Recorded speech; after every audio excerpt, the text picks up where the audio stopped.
Esta novela se fue gestando a raíz, de una conversación que tuve con una persona cercana que me decía por qué no contaba la vida de los emigrantes gallegos en los años 30, ¿no?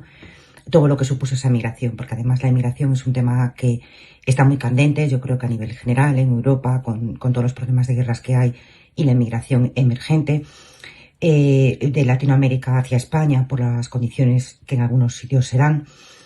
Pero la emigración es un movimiento que ha existido desde que el hombre es hombre. Antiguamente los hombres emigraban, y hablamos ya en edades muy antiguas, en busca de pastos mejores, de mejor forma de vida. Posteriormente, pues fue evolucionando el hombre y siguió habiendo movimientos tanto por conquistas como por necesidades de trabajo, ¿no? Desde luego en España no fue distinto. En España hubo movimientos, situaciones políticas que llevaron a que los gallegos y españoles, ¿no? Pero que en muchas partes de Latinoamérica y de Caribe nos conocen como gallegos ya en general, ¿no? Han apodado así. Y ha sido, pues un pueblo que ha emigrado, ¿no?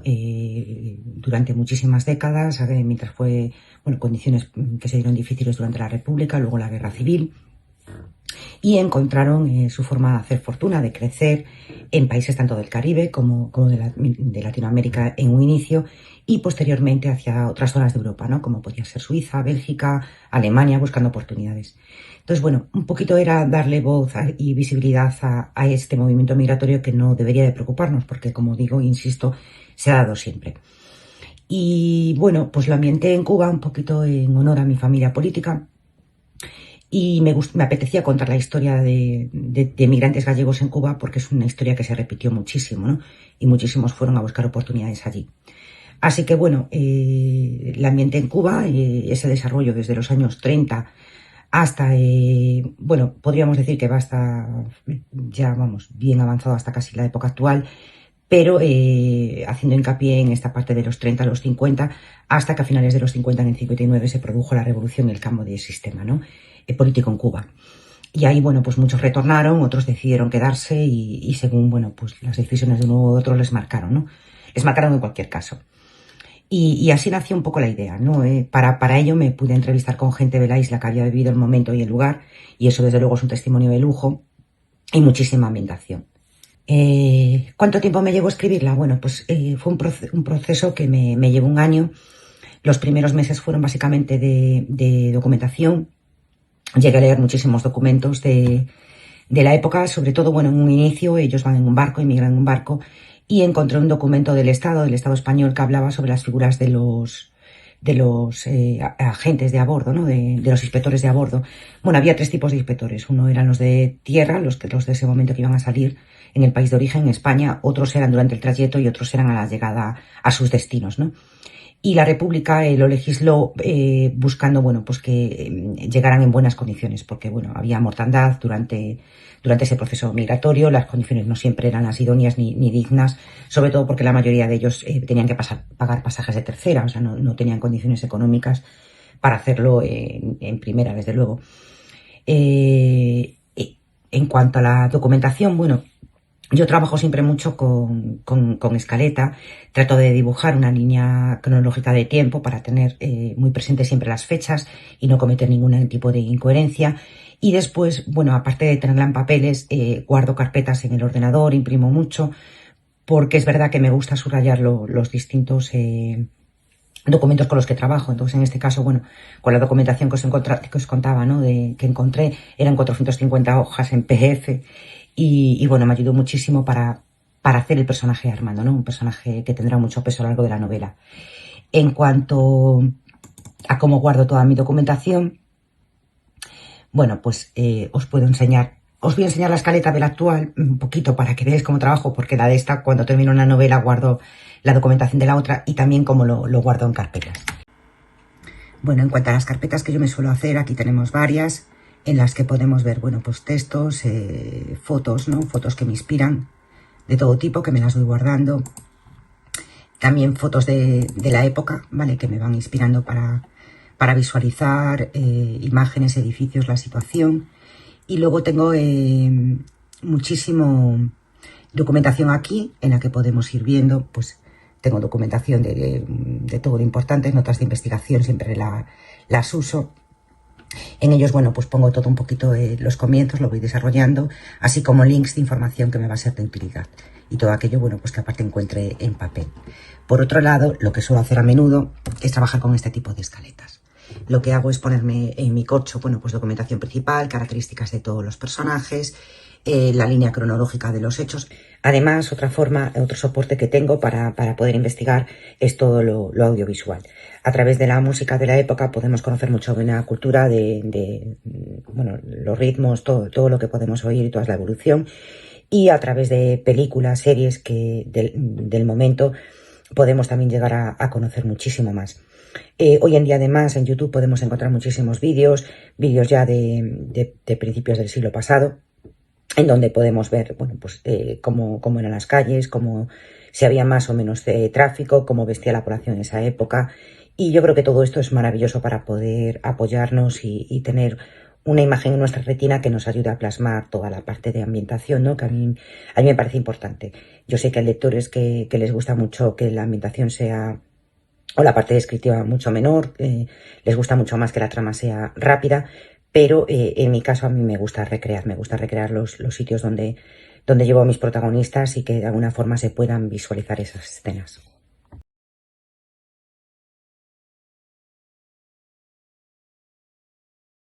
En cuanto a escritores que me puedan inspirar o que hayan sido una inspiración, pues muchísimo que leo. Yo he leído desde muy joven, todo me inspira. Lo que es verdad es que cada escritor tiene su voz propia, su forma de escribir. Y bueno, yo por lo menos no sería capaz de emular, ¿no? La de ninguno, ya quisiera, ¿no? Porque entonces emularía sin lugar a dudas, pues Vargas Llosa o Pérez Reverte. Para mí es un maestro en cuanto a la narrativa. Gabriel García Márquez fue inspirador para mí siempre.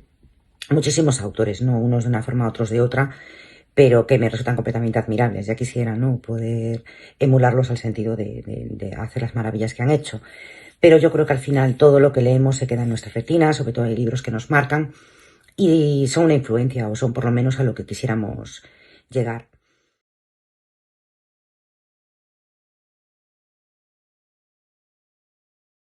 En cuanto a la parte en que estoy trabajando ahora, bueno, me he ido. Bueno, es una novela que se desarrolla en un periodo de 10 años, de 1938 a 1948, y es a través de un personaje que existió, está basado en hechos reales, de una mujer que, bueno, que empezó trabajando para los servicios especiales de información. Posteriormente se constituyó la USS, que fue la antecesora a la CIA, ¿no? Que surgió más tarde como la necesidad de Estados Unidos, que empezó a ver, tras el ataque a Pearl Harbor, la necesidad de tener unos servicios de inteligencia potentes. Y bueno, pues veremos esta trayectoria a través de esta mujer que tuvo encomendada en primer lugar la misión de Castelao, cuando Castelao es un gallego muy ilustre, que además fue parte, ¿no? del gobierno de la República. Él era un hombre muy formado y bueno, pues la primera misión de María fue acompañar al matrimonio Castelao en su estancia en Nueva York cuando fueron a hacer propaganda de la República. Había estallado la guerra y lo que se intentaba es captar los máximos apoyos posibles, ¿no? Al otro lado. Y uno de esas miradas fue Estados Unidos y lo mandaron a Nueva York. Ahí había una comunidad muy importante española y gallega, muy, muy importante. Y es la primera misión que tiene María, después vendrán otras.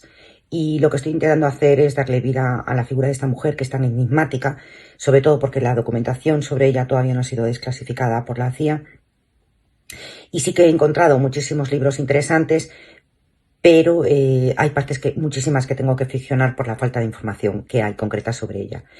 Me he valido, bueno, pues como os decía antes, os enseñé la escaleta, he comprado muchísimos libros de segunda mano, libros que, bueno, en muchos casos ni siquiera son unas encuadernaciones que digamos increíbles, pero bueno, sí que me ayuda porque encontramos, bueno, pues desde fotografías a un poco los relatos y lo que han podido hablar con la familia, ¿no? Y de estos, bueno, pues tengo varios que son muy interesantes. Este es, bueno, en concreto todo sobre la vida de Castelao y la República. Y bueno, como podéis ver, le pongo muchísimas notas. Esta es otra parte de documentación que me hizo muchísima ilusión conseguir, porque es de un periódico, es antiguo, en 1966. Ya no estaba en la hemeroteca y a través de contactos conseguí que el periódico me lo mandara.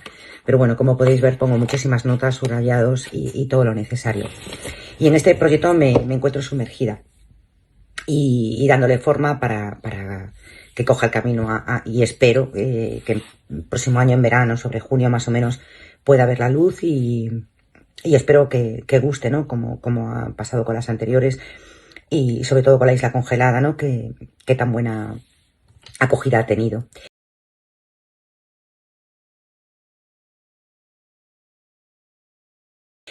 En cuanto a lo que podría recomendar a escritores que comiencen, bueno, este es un camino que necesita mucha paciencia, es muy difícil, a poca gente le pasa que tú escribas un libro y que pronto, bueno, pues lo des a conocer. Entre otras cosas porque necesitas visibilidad. La visibilidad es la clave de todo.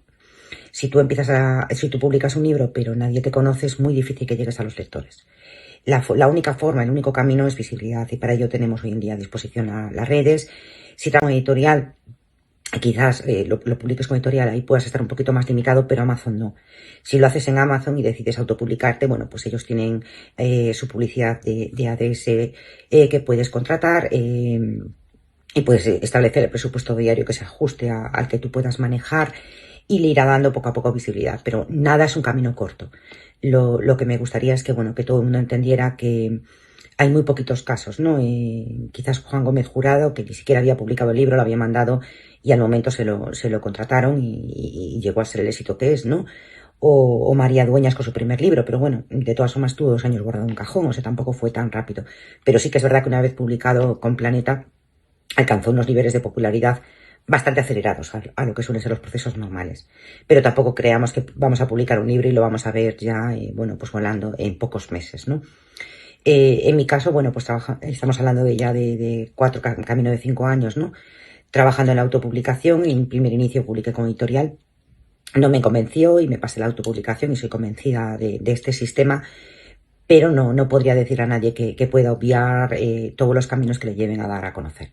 No creo los atajos, yo creo que al final hay que picar piedra, hay que trabajar desde abajo y desde la humildad y cada pequeño éxito disfrutarlo, porque si no, bueno, pues es verdad que pierde un poco el sentido, ¿no? Si durante el camino no somos capaces de disfrutar el proceso que estamos haciendo, de darlo a conocer, se convertirá en algo estresante y quizás no nos ayude para trabajar en otros proyectos futuros, ¿no? Entonces, mucha paciencia, que nadie piense que porque ve a otros que les va muy bien, ha sido un camino fácil, todo el mundo tiene su historia detrás, es un camino en el que se ha ido trabajando poco a poco. Lo primero es tener un buen producto, o sea, lo que yo siempre insisto es que hay que trabajar con una corrección profesional, una maquetación lo más profesional posible, si no sabes hacerla tú, pues encargarla, que hay muchísima gente que se dedica a eso, una buena portada, porque al final es clave a la hora de que llame la atención, sobre todo si publicas en Amazon, porque hay que tener en cuenta que las portadas se ven en miniatura, se ven muy pequeñitas, entonces para que llame la atención del cliente deben tener pocos elementos, deben de ser portadas atractivas, que además sean fáciles de reconocer, que se le pueda quedar a los lectores a medida que la van viendo, pues un poco grabada, ¿no? Partiendo de un buen trabajo, que eso es la clave, sin eso no vamos a conseguir, que la novela pueda después con el boca a boca funcionar, ya es cuestión de esa paciencia, ¿no? De que unos vayan recomendando a otros y es un camino que se va haciendo, pero ya digo que en mi caso además me llevo también mi tiempo, son años en los que uno debe tener la paciencia y los pies muy en la tierra. Hay muchísimos libros publicados cada año, pero si tú ofreces calidad, tienes muchísimas más posibilidades que si sacas a mercado, ¿no? A disposición de los lectores, un libro que no esté, por lo menos con una corrección profesional. Es bastante imperdonable cuando encontramos, bueno, pues faltas ortotipográficas constantemente o incoherencias de trama. Todo eso lleva al lector a sacarlo de la lectura, no lo recomendarán y lo único que haremos es crear una mala fama en nuestra figura, ¿no? Al final nosotros nos estamos vendiendo a nosotros mismos. Yo sé que hay mucha gente que dice que no lo puede asumir porque al final son gastos. Y sí, estoy de acuerdo que es un gasto, pero a veces vale la pena entonces guardarlo, esperar, ahorrar y cuando uno pueda tener esos servicios, pues ya contratarlos y sacarlos a la luz lo mejor posible. Al final es tu currículum, ¿no? Es como si hicieras un trabajo de pésima calidad para tu empresa y bueno, pues ello te podría llevar a un despido, a no continuar o a que no se tomaran en serio tu trabajo. Esto lo tenemos que ver de la misma forma. Y esos son los consejos más importantes que puedo dar. La paciencia, el trabajo para la visibilidad, pero sobre todo sacar un producto que esté lo mejor posible. Y bueno, con eso espero haberos resuelto todas mis dudas y aportar mi granito de arena. Habana, Pinar del Río, Matanzas y Santa Clara, Camagüey y Oriente donde nació Mariana Grajales.